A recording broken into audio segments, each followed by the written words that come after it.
quick video on how to replace the tie rod ends on an 80 series. So first you kind of take the split pin out and then undo this knot, and then I'll show you how to use the tie rod separator tool on this part. Alright, so you take this bad boy out with your pliers. One of these. And then you're going to take this nut off.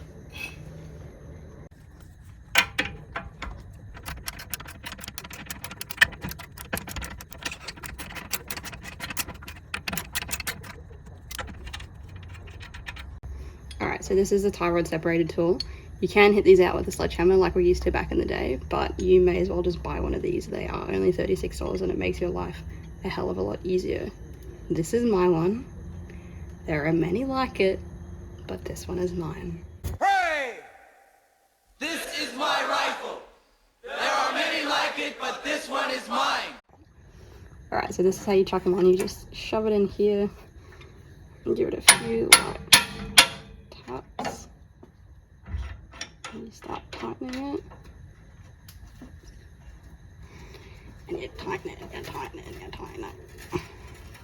And eventually it'll pop out like at the socket.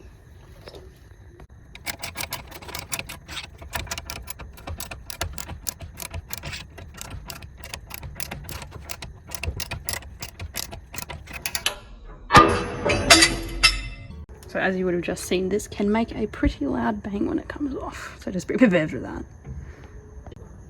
Alright, so next up you just got to loosen this clamp off here and then grab a spanner and put it around the tie rod end here and just spin it off. And just keep in mind that this one here is a normal thread, but the one on the back is a reverse thread. Alright, so this can be a little bit tricky because these are obviously old and they're going to be rusted up in here. So just be prepared for that. And if you need some extra help, there are a few slits up the top, just kind of in here, and you just spray some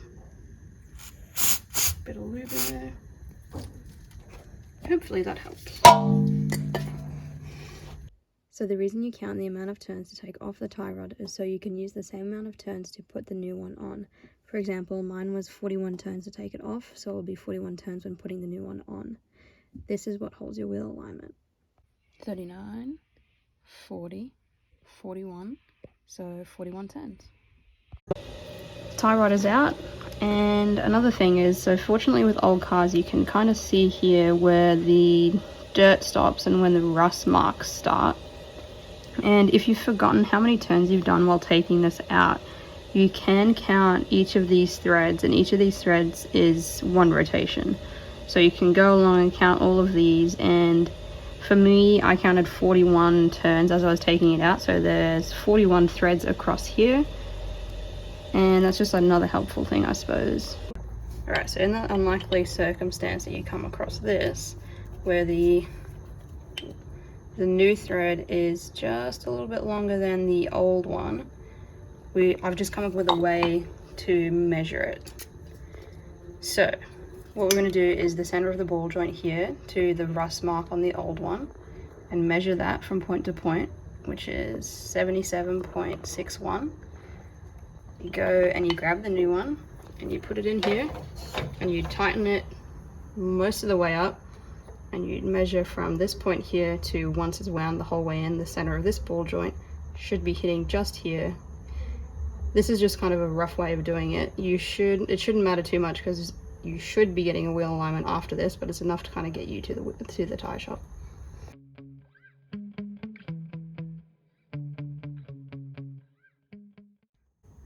So now that it's fully in, you just measure off here. So we got our measurement there and there to there, from this point here to the center of this ball joint, and that'll give you what the old one was sitting at.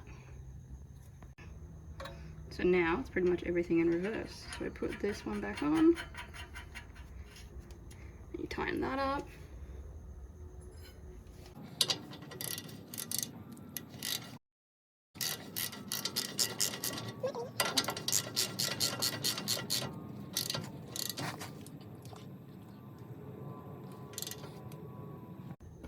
And then you put your split pin in, get that in, and then bend your side the back. So after you put everything back together, that is your tie rod ends done and dusted. Thanks for watching, guys, and hopefully I'll see you on the next one.